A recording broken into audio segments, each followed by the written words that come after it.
சுமார் 5 லட்சம் சதுர மைல் பரப்பளவுடன் உலகின் 5வது மிகப்பெரிய பாலைவனமாக கோபி பாலைவனம் திகழ்கிறது.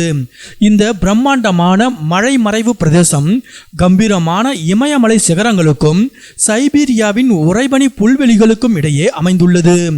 இது மிக குறைந்த தாவரங்களும் பனி புயல் தவிர வேறு மழையே இல்லாத ஒரு கடுமையான குளிர் பாலைவனமாகும்.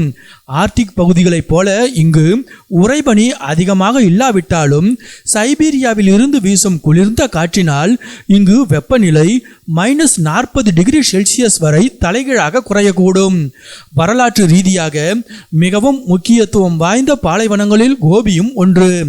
மாவீரன் செங்கிஸ்கான் தனது புகழ்பெற்ற மங்கோலிய பேரரசை இங்குதான் நிறுவினார்.